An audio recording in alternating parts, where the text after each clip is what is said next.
दिल्ली सरकार और आज सबके चहीते जनाब हारून यूसुफ साहब,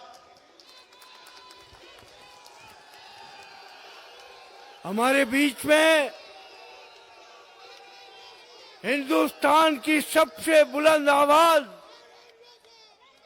करोड़ों नौजवानों के दिलों की धड़कन, कांग्रेस के नेता आदरणीय राहुल गांधी जी का हम सब यहां स्वागत करते हैं।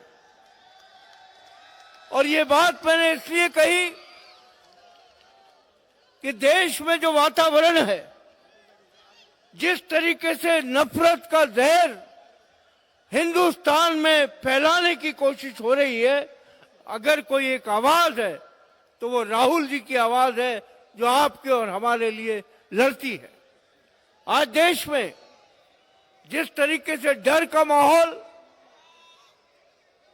कुछ समुदाय को यक्षा सिविल कोर्ट के नाम पर दूसरे दर्जे का शहरी बनाने की जो कोशिश है, राहुल जी संविधान के लिए इसीलिए लड़ रहे हैं कि आपके हुकूक का पूरी तरीके से रक्षा कर सके और आपकी जो लड़ाई है वो आपके साथ कंधे से कंधा मिलाकर लड़ सके।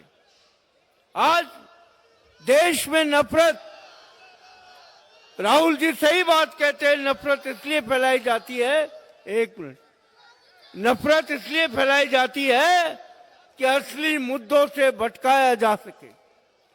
जो बढ़ती बेरोजगारी है, जो बढ़ती हुई कीमतें आसमान को छू रही हैं, जो इस देश के अंदर महिलाओं के साथ लगातार अत्याचार हो रहा है, जो इस देश में दलित, अल्पसंख्यक और पिछड़ों के साथ जो दुर्व्यवहार हो रहा है, राहुल गांधी जी वाहिद आवाज है हिंदुस्तान में। और मैं उन सेक्युलर पार्टी से पूछना चाहता हूं जो सेक्युलरिज्म का दम भरती हैं और जब जुल्म संभल में हो या हाथरस में हो सब खामोश बैठे रहते हैं। एक ही आवाज है देश में, राहुल जी, जो आपके लिए बोलते हैं। आज जो लोग असेंबली का चुनाव होने जा रहा है, मैं समझता हूं एक बहुत बड़ी चुनौती दिल्ली के लोगों के सामने। जो दिल्ली कांग्रेस ने 15 साल जिस दिल्ली को बनाया था, आज वो दिल्ली जो राजधानी है हिंदुस्तान की, ऐसा लगता है कि हम किसी गांव में आ गए, बहुत सारे शहरों में घूमे। पुरानी दिल्ली, पुराना शहर एक ऐतिहासिक शहर है। यहाँ की सभ्यता, यहाँ की तहजीब, यहाँ के लोग एक मिसाल है पूरे हिंदुस्तान के लिए कि कैसे हिंदू, मुस्लिम, सिख, ईसाई, दलित, पिछड़े सब यहाँ एक साथ मिलकर रहते हैं। ये वो सरजमीन है जहाँ पर मौलाना अबुल कलाम आजाद, महात्मा गांधी, पंडित जवाहरलाल नेहरू जी इसी बल्ली महाराज की गली, कासम जान की गलियों में कांग्रेस वर्किंग कमेटी की इजलास करते थे, आवाज अंग्रेजों के खिलाफ लड़ते थे। आज राहुल जी उसी ऐतिहासिक जगह पर यहाँ आए हैं आप लोगों को संबोधन करने के लिए। मुझे पूरी उम्मीद है कि आप लोग पूरी ताकत बनके इतनी ताकत लगा दें कि नफरत फैलाने वालों की हालत बुरी हो जाए और राहुल जी के हाथ को हम मजबूत करें। आखिर में जो मौजूदा माहौल है, चाहे भारतीय जनता पार्टी हो या अरविंद केजरीवाल हो, जो दिल्ली का हाल है, जिस तरह नफरत का बाजार गर्म है, मैं एक शेर भारतीय जनता पार्टी और अरविंद केजरीवाल को कहकर अपनी बात खत्म करूंगा। दामन पे कोई दाग, दामन पे कोई दाग, न खंजर पे कोई बूंद। दामन पे कोई दाग, न खंजर पे कोई बूंद। तुम कत्ल करो हो कि करामात करो हो। बहुत बहुत शुक्रिया। जय हिंद।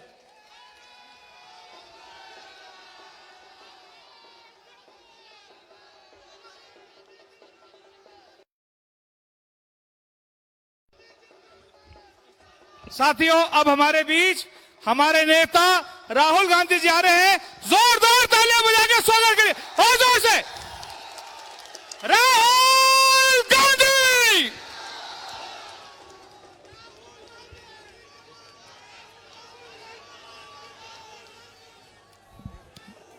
दानिश अबरार जी, जावेद मिर्जा जी, उदय बानू चिप जी, हमारे कैंडिडेट्स हारून यूसुफ जी, असीम अहमद जी, आ जाइए आगे, असीम अहमद जी,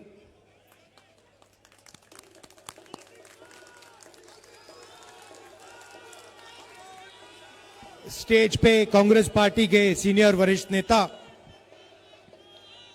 हमारे प्यारे कार्यकर्ता भाई और बहनों, आप सबका यहां बहुत बहुत स्वागत। रात के समय आप यहां मेरी बात सुनने आए, इसके लिए दिल से आपका धन्यवाद करता हूं। नमस्कार। कैसे हैं आप? मूड ठीक है? हिंदुस्तान में दो विचारधाराओं की लड़ाई चल रही है। एक तरफ नफरत, हिंसा, अहंकार, बीजेपी, आरएसएस, और दूसरी तरफ मोहब्बत, एकता, भाईचारा, रिस्पेक्ट, संविधान और कांग्रेस पार्टी। ये आप भूलिए मत, ये विचारधारा की लड़ाई है। हम कहते हैं कि संविधान से हिंदुस्तान चलना चाहिए। संविधान में लिखा है कि हर धर्म की, हर जात की, हर भाषा की रिस्पेक्ट होनी चाहिए, प्रोटेक्शन होनी चाहिए, आदर होना चाहिए। बीजेपी कहते हैं 400 पार और संविधान को हम बदलेंगे। मैं आपको कहना चाहता हूं कि संविधान को कांग्रेस पार्टी कभी नहीं बदलने देगी, क्योंकि ये जो है, इस देश में जो गरीब लोग हैं, किसान हैं, मजदूर हैं, पिछड़ी जात के लोग हैं, माइनॉरिटीज जो हैं, मुसलमान, सिख, क्रिश्चियंस, ये किताब इन सब की रक्षा करता है। और इस किताब के बिना गरीबों के लिए, कमजोर लोगों के लिए हिंदुस्तान में कुछ नहीं बचेगा। और काफी समय से अब नरेंद्र मोदी, मोहन भागवत मिलकर इस संविधान को कमजोर कर रहे हैं। मोहन भागवत ने कुछ दिन पहले बयान दिया कि 1947 15 अगस्त को आजादी नहीं मिली, सच्ची आजादी नरेंद्र मोदी जी के समय मिली। तो साफ खुलकर वो कह रहे हैं कि वो संविधान को नहीं मानते हैं और संविधान को खत्म करना चाहते हैं। भाई और बहनों, आपने ये सब लड़ाई देखी है। मैं आपसे एक सवाल पूछना चाहता हूं। जब भी कमजोर लोगों पर, मुसलमानों पर, दलितों पर आक्रमण होता है, हिंसा होती है, तो वहां पे आपको राहुल गांधी दिखता है, हां या ना? और मैं आपको बताना चाहता हूं, ये हमारी राजनीतिक लड़ाई नहीं है, ये हमारी दिल की लड़ाई है। ये जो देश है, नफरत का देश नहीं है, ये मोहब्बत का देश है, भाईचारे का देश है। और इस देश की जनता के बीच में, इस देश की जनता के बीच में कोई नफरत नहीं है। नफरत कौन फैलाता है? मैंने देखा है। देखिए, शायद आप में से इतने लोग कन्याकुमारी से कश्मीर तक नहीं चले हो। मैं चला हूं। मैं 4000 किलोमीटर कन्याकुमारी से कश्मीर तक चला हूं और लाखों लोगों से मैं मिला। और मैं आपको बताता हूं, 4000 किलोमीटर हिंदुस्तान के अलग अलग प्रदेश, अलग अलग भाषाएं, रास्ते में मैंने एक बार नफरत नहीं देखी, एक बार नहीं देखी। यह नफरत फैलाई जाती है, यह आपके दिल में नहीं है, गरीबों के दिल में नहीं है। यह नफरत नरेंद्र मोदी जी, उनका संगठन आरएसएस और उनके जो मित्र हैं मीडिया के लोग फैलाते हैं। और इसीलिए मैंने कहा और यहां फिर से दोहराना चाहता हूं कि जहां भी ये नफरत का बाजार खोलेंगे उसके सामने हमारी एक नहीं अनेक मोहब्बत की दुकानें दिखेंगी। क्योंकि नफरत से नहीं काटा जा सकता, हिंसा को, नफरत से नहीं काटा जा सकता है। नफरत को सिर्फ मोहब्बत से काटा जा सकता है। यह हमारी विचारधारा है और यह हिंदुस्तान की विचारधारा है। मोदी जी आते हैं और एक के बाद एक झूठ बोलते हैं, देश को बांटने का काम करते हैं, भाई को भाई से लड़ा देंगे, एक जात को दूसरी जात से लड़ा देंगे और फिर अंत में जो आपका धन है, मेहनत की जो कमाई है, वो आपसे लेकर अदानी जैसे अरबपतियों को दे देंगे। सिस्टम यही है, आपका पैसा लो, आपको लड़ाओ और आपका पैसा सीधा अरबपतियों के जेब में डालो। भाइयों और बहनों, 16 लाख करोड़ रुपए नरेंद्र मोदी जी ने 25 अरबपतियों का कर्जा माफ किया है।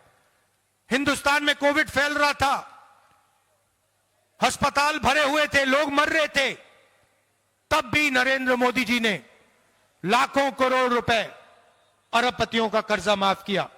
नोटबंदी की, गलत जीएसटी लागू की, ये सारे के सारे काम छोटे व्यापारियों को, स्मॉल और मीडियम बिजनेस को खत्म करने के काम थे। ये सारे के सारे काम, इनकी हर पॉलिसी अरबपतियों के लिए दरवाजे खोलने के लिए, रास्ता खोलने के लिए पॉलिसीज बनाई जाती हैं। आज सच्चाई यह है कि हिंदुस्तान के युवाओं को रोजगार नहीं मिल सकता। आप लाखों रुपए प्राइवेट यूनिवर्सिटी, प्राइवेट कॉलेजेस में देते हो और फिर पता लगता है कि रोजगार नहीं मिलता।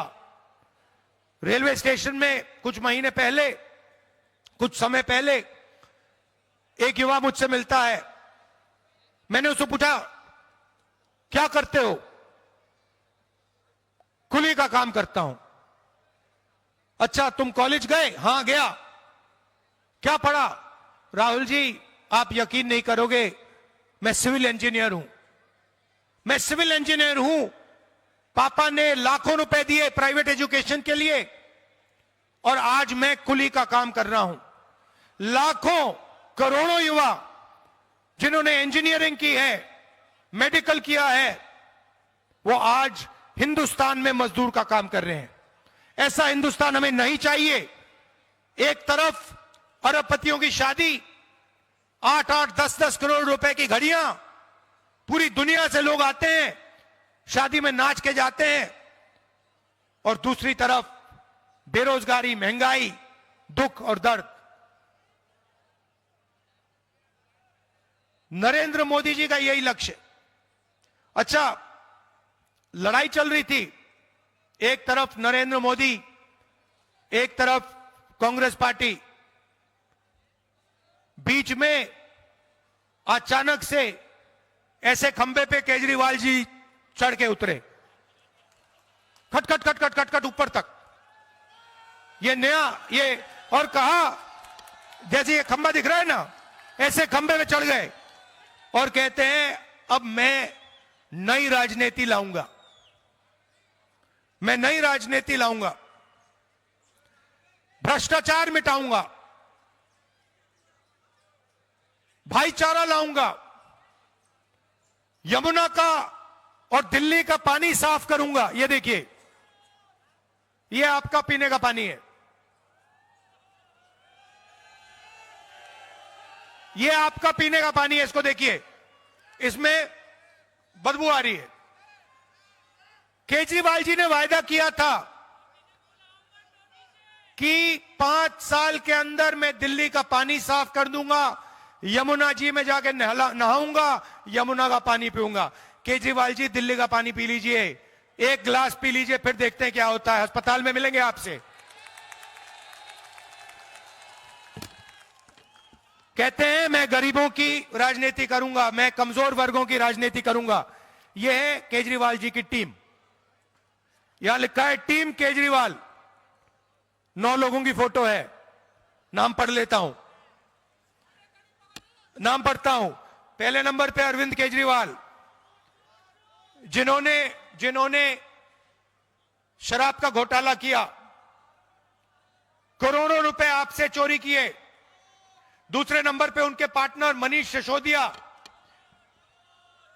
बिल्कुल, जिन्होंने उनकी मदद की स्कैम करने के लिए। तीसरे नंबर पे आतिशी सिंह, चौथे पे संजय सिंह, 5वां सत्येंद्र जैन, 6ठा राघव चड्ढा, 7वां संदीप पाठक, सौरभ भारद्वाज और अवध ओझा। अब मुझे बताइए, इनकी जो क्रैक टीम है, अरविंद केजरीवाल की स्पेशल टीम जो है, इसमें आप मुझे एक दलित नाम दिखा दीजिए, एक पिछड़े का नाम दिखा दीजिए, एक मुसलमान नाम दिखा दीजिए, एक सिख नाम दिखा दीजिए। कहां है? तो ये अपनी टीम बनाते हैं, और जब आपके खिलाफ हिंसा होती है, जब दिल्ली में रायट्स हुए, आपको याद होगा राहुल गांधी आपके पास आया था और केजरीवाल जी कहीं नहीं आए थे। आए थे? कहां थे केजरीवाल? पहले गाड़ी में आए, छोटी वाली गाड़ी में। कौन सी थी भैया? वैगन आर में आए। वैगन आर में आए, स्वेटर पहने, खंबे पे चढ़ गए, फिर खंबे से उतरे और सीधा शीश महल के अंदर गए। उसमें ऑटोमेटिक दरवाजे, बड़े बड़े टेलीविजन, करोड़ों रुपए का, कितना करोड़ रुपए का है वो? 45 करोड़ रुपए का घर है। नई तरीके की राजनीति, यह था वायदा केजरीवाल का। झूठा वायदा था। जैसे नरेंद्र मोदी झूठे वायदे करते हैं, वैसे ही केजरीवाल जी झूठे वायदे करते हैं। जब आपको जरूरत पड़ती है, मोदी जी तो सामने बोल देते हैं, मगर सोच केजरीवाल जी की भी वही है। वो सामने नहीं बोलते हैं, मगर जब आपको जरूरत पड़ती है तो केजरीवाल जी आपके पास नहीं आते हैं, आपकी मदद नहीं करते हैं। ये पूरी दुनिया जानती, शायद मुझे बोलने की भी जरूरत नहीं है। आप जानते हो इस बात को कि आपकी रक्षा करने वाला और आपकी रक्षा करने वाली सिर्फ एक व्यक्ति है और एक पार्टी है, राहुल गांधी और कांग्रेस पार्टी। और कहीं भी देख लो, जहां भी आप पे आक्रमण होगा, मैं आपको बता रहा हूं, जहां भी आपको धमकाया जाएगा, जहां भी आपको डराया जाएगा, जहां भी आपको तंग किया जाएगा, वहां राहुल गांधी दिखेगा। और पिछले 20 साल देख लो, संभल में लोगों को मारा गया, राहुल गांधी गया। मैं नहीं पीछे हटता, मुझे कोई फर्क नहीं पड़ता, मैं इसकी रक्षा करता हूं, मेरा यही काम है।